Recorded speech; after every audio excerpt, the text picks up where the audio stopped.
이 시간 회복과 축복의 말씀 출애굽기 12장입니다. 21절에서 25절의 말씀입니다. 함께 읽도록 하겠습니다. 시작.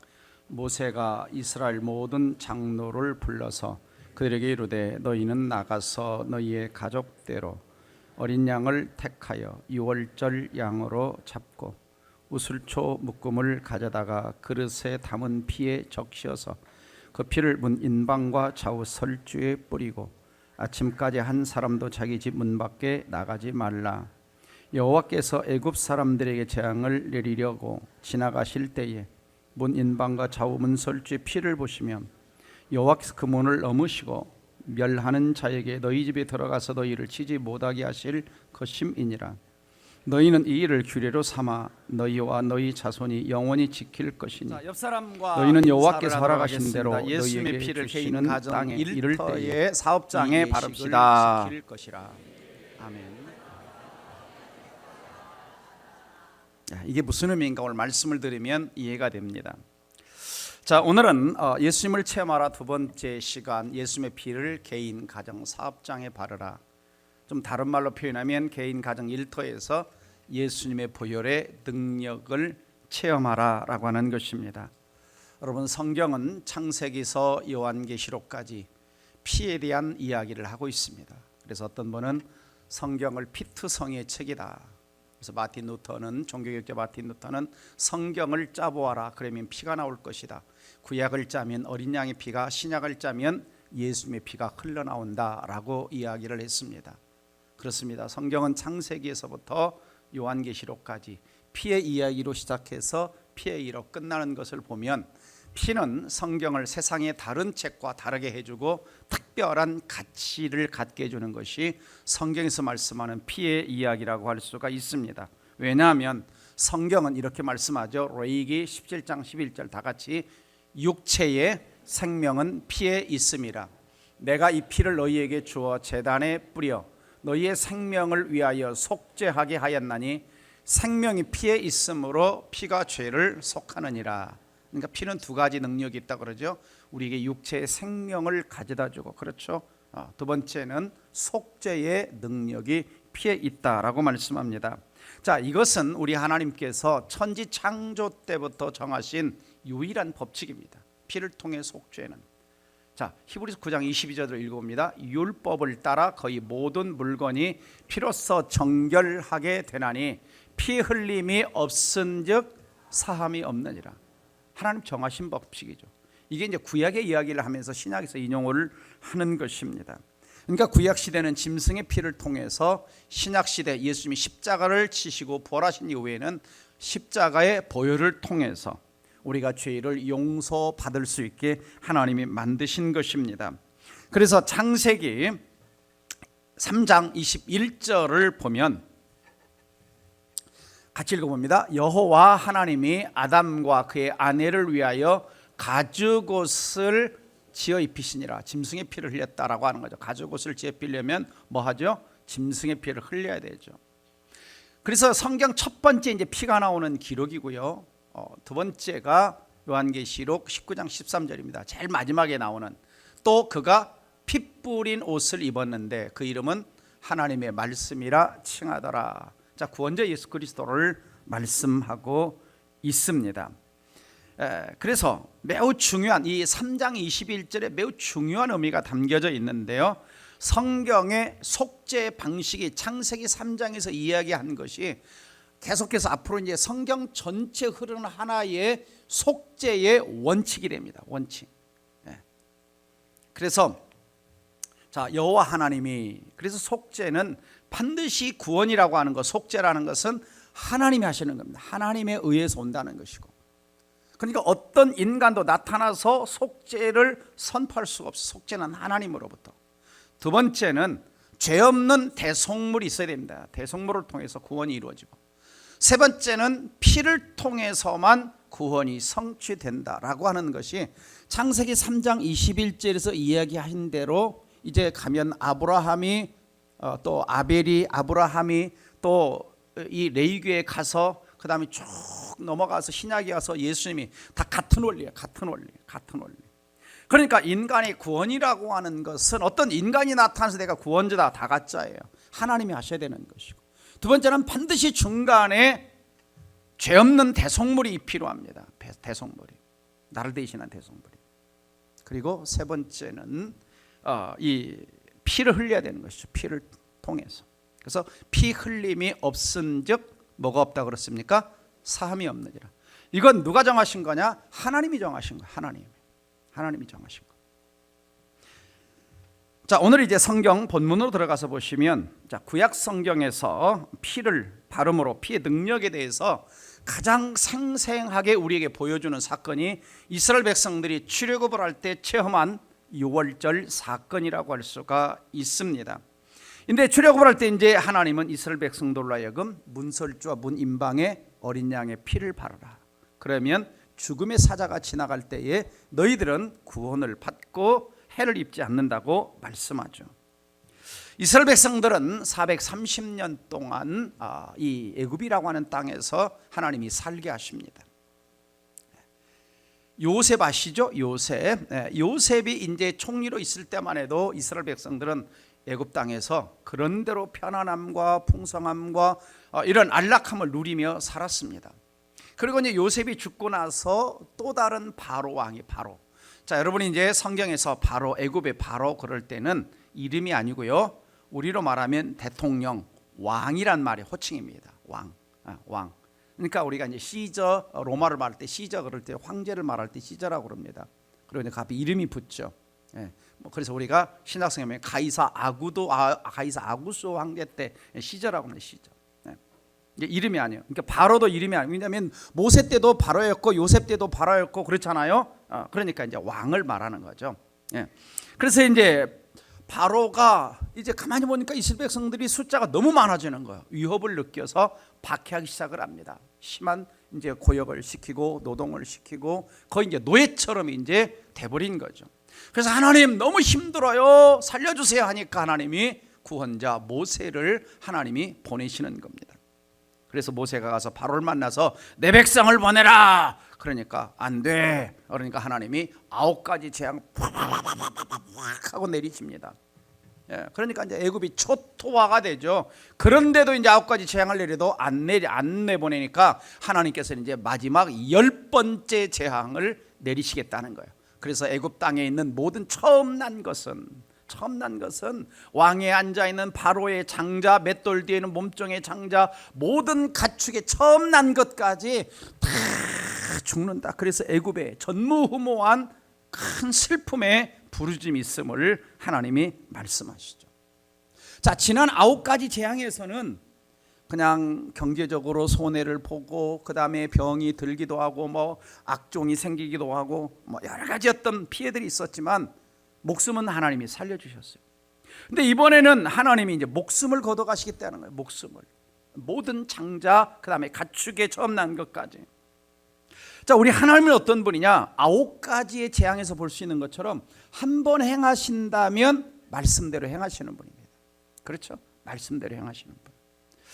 그래서 우리가 이 성경 말씀을 읽거나 들을 때에 진지하게 들어야 됩니다. 진지하게 들어야 되고 하나님 말씀을 그냥 흘려 들으면 안 돼요. 왜? 하나님 말씀대로 행하시는 분이기 때문에, 말씀대로 역사하시는 분이시기 때문에. 그래서 하나님은 애굽에 이제 장자 죽음을 선포하실 때에 이스라엘 백성들에게는 특별한 한 가지를 지시를 하십니다. 그것이 유월절 사건이죠. 그래서 우리가 읽지는 않았지만 출애굽기 12장 1절에서 14절 사이에 하나님은 이스라엘 백성들이 유월절 규례를 어떻게 지킬 것인가라고 이야기를 하게 됩니다. 그리고 이제 그 내용을 보면 첫 번째, 구원은, 이건 예수님과 연결시켜서 하는 겁니다. 구원은 개인적이며 가족적이라는 걸 알 수가 있어요. 그래서 3절을 보시면 너희 각자가 어린 양을 취할지니, 그러죠. 각자가 어린 양. 그러니까 이게 구원이 뭐죠? 개인적으로 구원이 이루어지는 것이고, 또 하나님은 이 안에 뭘 포함하시냐? 가족대로 그 식구를 위하여 어린 양을 취해야 돼요. 그러니까 지금 이 유월절 사건에서는 개인의 구원과 가족 구원이 동시에 들어있어요. 그래서 집에 어린 양의 피를 바르면 개인도 구원받고 가족도 구원받는 은혜를 하나님이 베풀어 주신 것이죠. 신약에 오면 이렇게 말씀하고 있습니다. 사도행전 16장 31절 다 같이 이르되 주 예수를 믿어라. 그리하면 너와 내 집이 구원을 받으리라. 너와 내 집이 똑같이 이야기하죠. 개인의 구원과 너와 집이, 가족 구원을 동시에 이야기하고 있는 걸 볼 수가 있습니다. 그래서 우리는 개인에게도 예수의 피가 필요하지만 주님 우리 가족들 누구누구 안 믿는데 그들에게도 예수의 피를 발라 구원해 주옵소서 기도해야 하는 것이죠. 두 번째는 대속제물은 흠없는 것이어야 됐습니다. 그렇죠? 5절 보시면 너희 어린 양은 흠없고, 그렇죠? 흠없고 흠없는 양을 잡아야 됐습니다.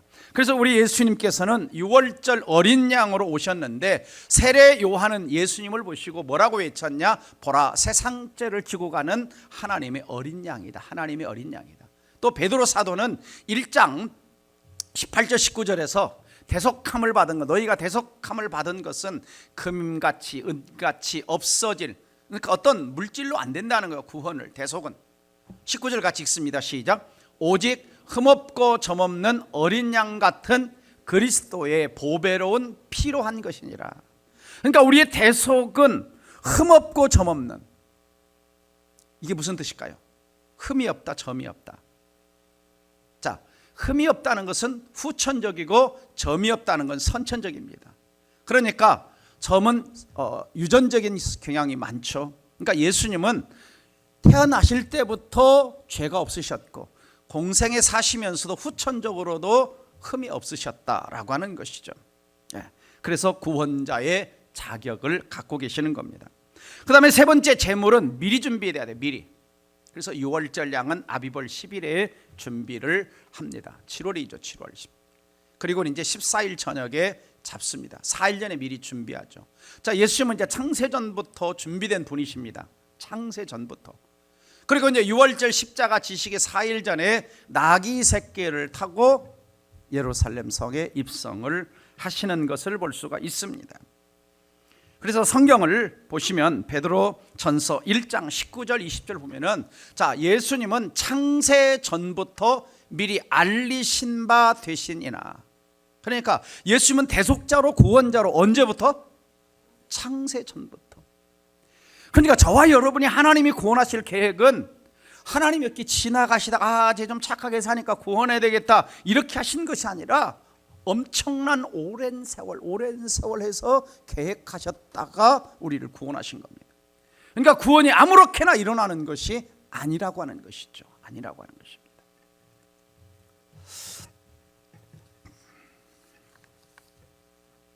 그 다음에 네 번째, 제물의 피는 반드시 뿌려져야 하고 뿌려진 그 안에 있어야 됩니다.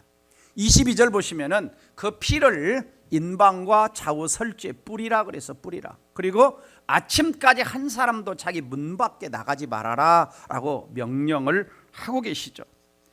그러니까 반드시 첫째는 피를 발라야 되고 피를 바른 그 안에 머물러야 되는 거예요.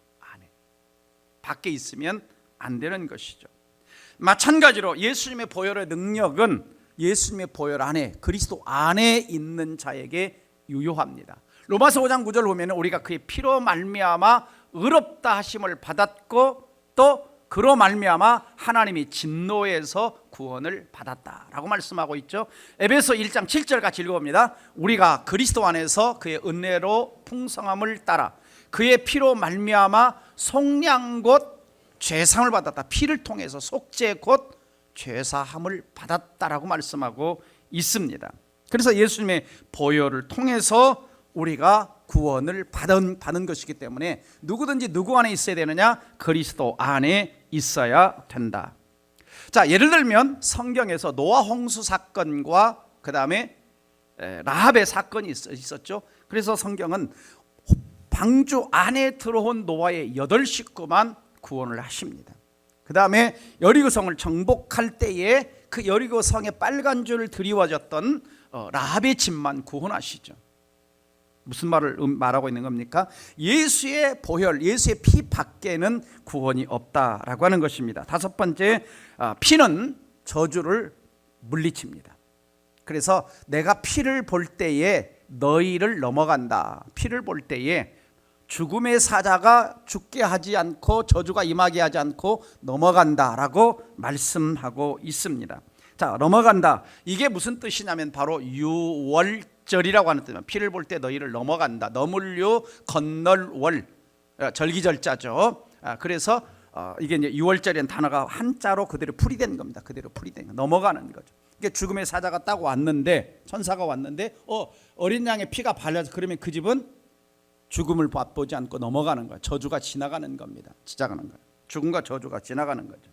그러니까 잘 보시면, 자, 죽음에서 딱 왔는데 이 집 사는 사람이 너무 착한 것 같은데 그것 보고 건너가야지, 그렇게 하지 않으셨어요. 어느 집 탁 갔는데 이 집은 정말 너무 가족들이 열심히 살아, 그것 보고 넘어간 게 아니에요. 뭘 보고 넘어갔다 그래요? 피를 보고. 자, 전에도 한번 제가 말씀드린 적이 있었는데요. 2004년도 도홀 김용옥이라는 분, 저분은 궤변자입니다. 궤변가예요. 로마서 강의 같은 거 하는데 성경과 딱 틀리게 자기 하고 싶은 대로 하는, 자기 하고 싶은 대로 하는. 자, 이 사람이 이제 김수환 추기경을 이제 그 자기 특강 시간에 초청을 한 거예요. 이게 공영방송에 나온 이야기입니다. 그래서 이제 묻습니다. 추기경님 어떻게 생각하십니까? 예수님이 오시기 전에 이렇게 과거에 이렇게 살았던 사람들도 유교에 보면은 어질인자 해가지고 착하게 이렇게 인자하게 살고 이런 사람들인데 기독교는 너무 이렇게 편협한 것 같은데 추기경님은 어떻게 생각하십니까? 그러니까 이렇게 대답을 했어요. 뭐라고 했냐? 불교인이거나 유교인이거나 어떤 종교, 어떤 신앙을 가진 사람일지라도 유교에서 말하는 이인의 삶을 살면, 어질게 착하게 살면 하나님의 사랑을 받고 구원을 얻는다. 맞아요? 자, 여러분이 지금도 유튜브에 가서 오늘 집에 가서 한번 쳐보세요. 유튜브 김용호, 김산 추기경 특강 해가 유튜브 치면, 제가 어제도 다시 들어봤어요. 맞나 안 맞나? 다시 들어봤는데 맞아요. 저렇게 꼭 이야기를 했어요. 예수 이야기는 없어요. 성경 이야기도 없어요. 안타까운 이야기입니다. 자, 분명히 성경은 이렇게 말씀합니다. 요한복음 14장 6절이 있습니다. 시작. 예수께서 이르시되 내가 곧 길이요 진리요 생명이니 나로 말미암지 않고는 아버지께로 올 자가 없느니라. 좀 이런 말씀을 인용을 해야 되는데 그 말씀 인용 안 해요. 자기 얼굴 봐서 그렇게 얘기했는지 모르겠지만 또 도올 김용옥이 약간 그런 쪽으로 유도를 하더라고. 질문이 예수 외에는 구원이 없습니다 그래야 되죠. 천주교의 최고 지도자가. 자, 지난주에도 말씀드렸죠. 벌거벗은 세계사를 보는데 천주교 교수님이 나와서 특강을 합니다. 주로 이제 단테 신곡을 가지고 설명을 많이 하고, 자, 질문을 해요. 어떻게 천주교 구원받습니까? 그러니까 유아 세례를 받아야 구원받습니다. 예수 이야기를 해야 되는데, 예수 믿어야 구원받습니다 해야 되는데 캐토릭 교수님이 그 이야기를 공영방송에서 하십니다. 그리고 연옥 이야기를 하면서 인간의 공로를 가지고 죽은 사람이 천국에 가는 이야기를 해요. 이게 천주교 신학에서 교수가 그렇게 가르치고 있습니다. 추기경이 그렇게 가르치고 있어요. 기가 막힌 노릇입니다. 도대체 뭘 배우는 겁니까? 그러니까 예수 이야기를 배워요. 안 배운 게 아니에요. 예수 믿는다고 해요. 근데 갖다 다 뭐가 붙이냐? 다른 걸 붙여요. 그래서 천주교 장례식장을 가보면 예수님은 여러 성인들 중에 한 분으로 존재합니다. 그래서 천주교의 상장 예식을 보면요, 그 장례식 때 부르는 노래집이 있습니다. 뭐라고 기도하느냐? 예수 그리스도의 공로로 이 사람이 천국에 가게 하소서. 그건 맞아요. 그 다음에 마리아의 공로로 천국에 가게 하소서. 누구누구 김대건 신부 공로서 성인의 공로로 이 사람이 천국에 가소서. 이제 계속 이름이 나옵니다. 누구누구 공로로 천국에, 누구누구 공로로 천국에. 맞아요? 안 맞아요. 제가 천주교 장례식에 여러 번 참석을 했습니다. 제가 그 책도 다 가지고 있고요. 그걸 공식적으로 하고 있어요. 성당에 제가 미사도 일부러 여러 번 드려봤어요. 안타까운 이야기입니다. 예수가 빠져버리면 거기에는 구원이 없습니다. 제 이야기가 아니고요, 성경이 다른 이로서는 구원을 얻을 수 없나니 천하 인간에게 다른 구원을 마다한 이름을 우리에게 주신 일이 없다. 베드로가 유대인들을 향해서, 지도자들을 향해서 사도행전 4장 12절에서 선포한 겁니다. 우린 성경을 정확하게 알고 정확하게 믿어야 된다. 제가 이것은 어떤 성당이나 천주교를 비판하는 게 아닙니다. 비성경적인 것을 이야기해 주는 거예요.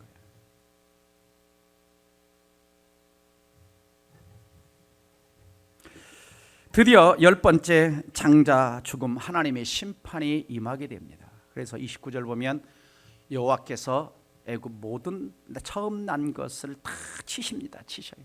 그리고는 30절 보시면 그 나라에 죽음을 당하지 아니한 집이 하나도 없었다. 말씀대로 행하시죠. 말씀대로. 그래서 이 심판의, 하나님 심판의 특징은 뭐냐면 세 가지예요. 모든 장자에게, 모든 처음 난 것에게 임하는 거예요. 두 번째는 확실한 거. 하나님 한번 말씀하셨으면 반드시 그대로 행하시고, 그리고 하나님의 심판은 무섭다는 거예요. 왜요? 죽음입니다. 죽음이죠. 봐주는 게 아닙니다. 중간지대가 있는 게 아니에요. 우리나라 북한과 38선 사이에 있는 비무장지대가 있는 게 아닙니다. 성경은 분명히 말하죠. 천국이냐 지옥이냐라고 하는 것이지 연옥이 있는 게 아닙니다.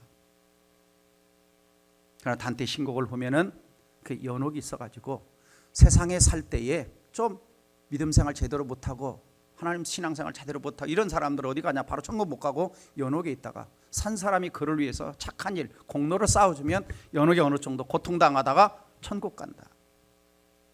큰 죄를 진 사람 바로 지옥에 떨어지고, 아주 착하게 살고 주님을 열심히 산 사람, 그런 사람은 곧바로 천국으로 직행하고.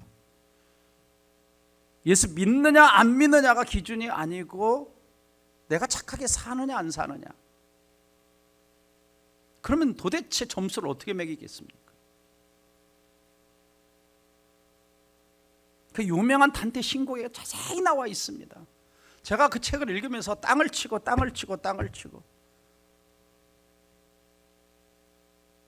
아주 이런 단테 신곡이 명저라고 그러죠. 명저 단테 신곡. 이게 다 천주교의 교리에 근거해서 그 책을 쓴 겁니다. 그 당시에. 데살로니가 후서 1장 8절 9절 같이 읽어봅니다. 하나님을 모르는 자들과 우리 주 예수의 복음에 복종하지 않은 자들에게 형벌을 내리시니 이런 자들은 주의 얼굴과 그의 힘의 영광을 떠나 영원한 멸망의 형벌을 받으리라고 했어요. 하나님을 모르는 자들. 두 번째는 복음에 복종하지, 예수를 전해준 안 믿겠다고 하는 사람. 다른 조건이 있지 않죠. 그럼 우리는 어떻게 되는가? 개인과 가정과 일터에 예수님의 피를 발라야 됩니다. 그래서 예수님의 피를 바른다는 건 뭐냐면 예수님이 나를 위해 십자가 지신 것을 믿음으로 받아들이는 거예요. 그러니까 바르라고 그러니까 야 오늘 피를 가서 어디 가서 구하지? 그게 아니라 믿음으로 고백하는, 예수님이 행하신 것을 내 입술로 믿습니다라고 고백하는 거예요. 믿습니다라고 고백하는 거예요. 그래서 그 아들 예수의 피가 우리를 모든 죄에서 깨끗게, 이걸 믿는 거예요. 두 번째는 뭐냐? 예수의 피를 의지하여 항상 하나님 앞에 나아가는 거. 하나님 앞에 나갈 때 우리는 누구도 내가 죄성이 있고 죄가 있기 때문에 못 나가요. 근데 하나님 다 열어놓으셨어요. 그리고 세 번째는 날마다 예수님의 피를 의지하여 살아가는 거예요. 그러니까 예수님의 보혈은 구원받을 때만 적용되는 것이 아니라 매일매일 우리의 모든 삶의 영역 속에, 일터와 사업장에, 자녀의 공부하는 데까지도 뭐가 적용될 수냐? 예수님의 피를 적용할 수 있는 거예요. 그래서 오늘 제목이 뭐라고요? 개인과 가정과 사업장에, 개인과 가정과 사업장에 예수님의 피를 바르라는 거예요. 구원만이 아니라 내 일터와 사업장에도. 그래서 제가 지난 주간에 어느 회사에 가서 임직원들 한 20명 앉혀놓고 이 설교를 했어요. 회사에도 예수 피를 발라야 됩니다. 그래야 함부로 이 회사를 넘어뜨리거나 건들지 못한다. 회사에도 가서 적용을 하죠. 회사.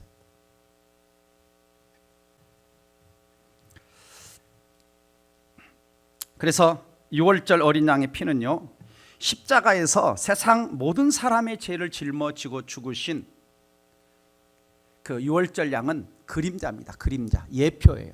그러니까 6월절 어린 양은 그림자인 거예요. 그림자. 그러니까 실제는 누구냐? 이제 예수님이 오셨기 때문에 그림자는 뭐 하는 거예요? 사라지는 거예요. 사라지는 거예요. 필요가 없어요. 그러니까 지금은 신약 시대에 와서 양 잡고 뭐 이렇게 해가지고 피를 흘리는 게 아닙니다. 그러니까 지금 이스라엘 땅에 가면 그대로 하고 있어요. 지금. 왜? 아직 메시아가 오시지 않았다고 생각하기 때문에 이스라엘 가면은 이 양을 잡아서 피를 바르는 의식을 지금도 합니다.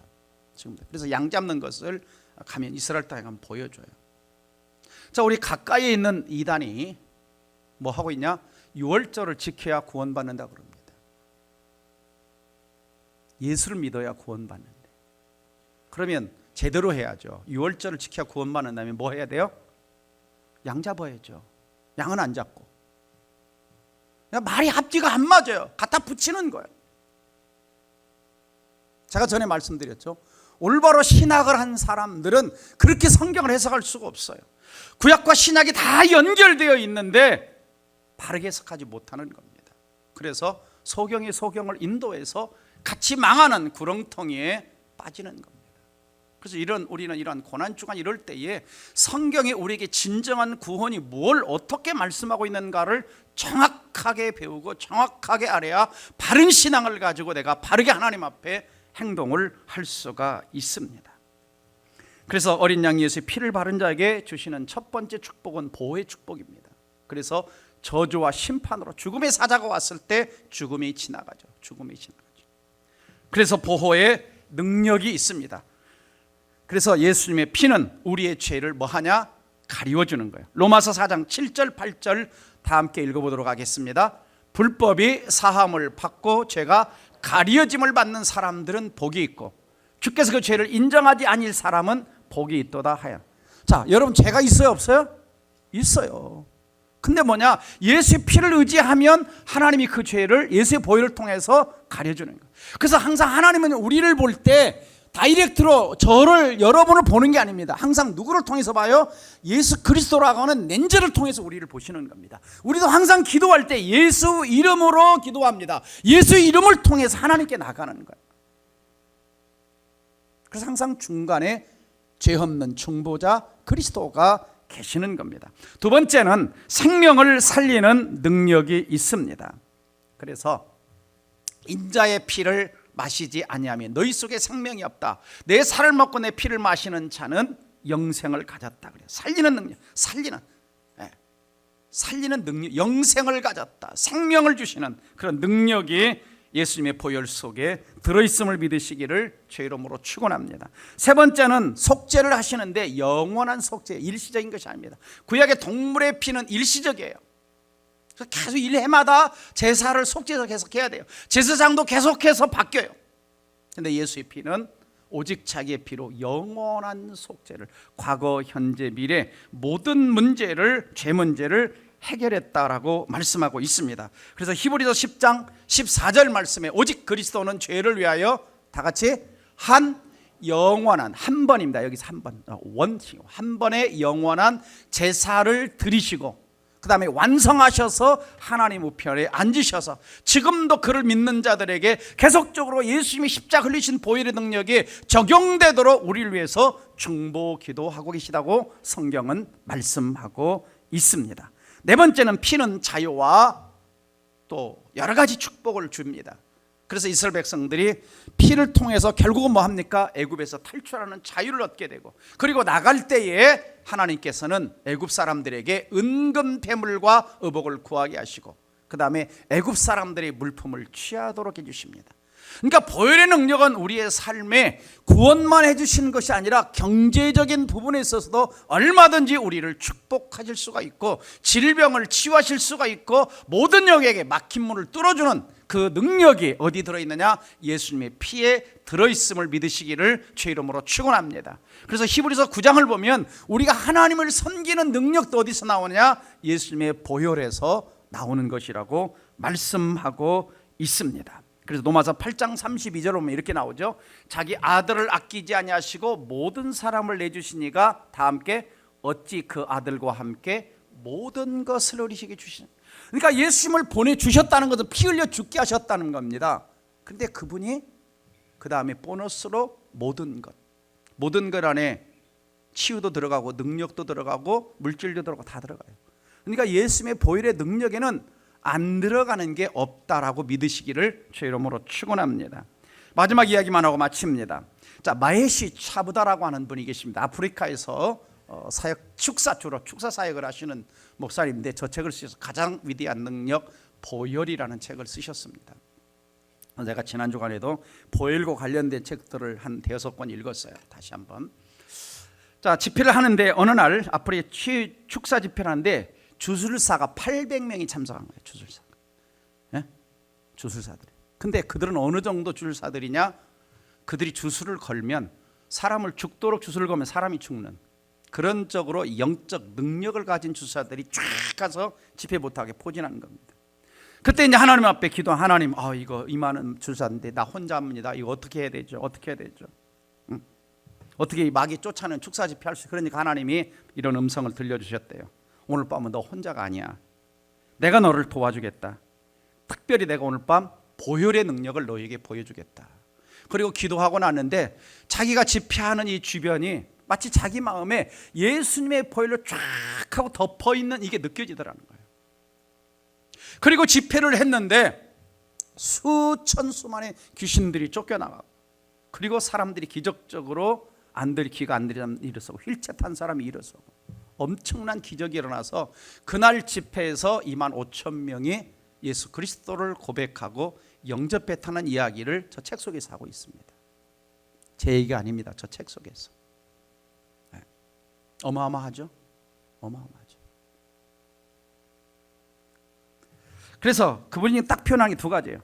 예수님의 보혈에는 엄청난 능력이 있고 그리고 보혈의 말씀이 임할 때 귀신들은 쫓겨난다라고 하는 겁니다. 그래서 축사에 할 때는요 예수님의 피를 갖다 많이 적용을 합니다. 축사 귀신 들린 사람을 만날 때는 예수님의 보혈로 묶음껏 떠나갈지어다 이렇게 많이 하죠. 그렇습니다. 예수님 피를 바르는 곳에는 다양한 하나님의 능력이 임합니다. 그래서 구원, 영생, 치유, 축사, 거룩, 능력, 변화, 풍성한 삶, 물질, 축복. 그래서 여러분의 개인과 가정과 사업장에 피를 바르시기를 주의 이름으로 축원합니다. 피를 바르는 게 뭐라고 그랬죠? 믿고 의지하는 거라 그랬어요. 믿고 의지하는 거. 선포해야 돼요. 선포해야 돼요. 예수 이름으로 우리 아들에게 예수의 피를 바르노라. 예수의 피를 덮어주옵소서. 제가 그런 얘기 많이 하죠. 그런 기도 많이 합니다. 이 가정을 예수의 보혈로 덮어줘. 이 사업장을 예수의 보혈로 덮어줘. 그럼 뭡니까? 악의 세력이 올 때 여기 막히는 거예요. 마지막으로 자 24절 25절 보면은 너희와 너희 자손이 영원히 이 일을 규례로 삼아 지키라. 너희는 여호와께 허락하신 대로 너희 주시는 땅에 이를 때에 이 예식을 유월절 예식을 지킬 것이다. 근데 이 유월절 예식이 언제까지라고요? 예수님이 오실 때까지. 그래서 예수님이 새 언약을 다시 정합니다. 예수님이 십자가 지시기 전에 제자들과 함께 성찬식을 하면 새 언약을 정하시죠. 그래서 우리가 오늘날 신약에 드리고 있는 이 성찬식이 뭐의 연장선상이냐? 구약에 드렸던 유월절을 예수님 방식으로 새롭게 가르친 예수님의 피를 또 살을 또 기념하는 성찬식을 진행하게 되는 겁니다. 그래서 예수님은 우리를 위해 마지막 뭐까지 내주셨다? 피 한 방울까지 다 흘려내어 주셨다. 믿으시기를 주의 이름으로 축복합니다. 기도하겠습니다. 사랑하는 성도 여러분, 예수님의 이제 피의 권세가 나의 권세입니다. 예수님의 보혈의 능력이 나의 능력입니다. 피 아래에 있다. 피를 믿는 자는 죄는 사해졌고 저주는 끝났고 이제 우리는 그걸 잘마다 적용하며 내 삶과 내 가정과 내 자녀와 내 일터와 사업장에 예수님의 피를 적용하시기 바랍니다.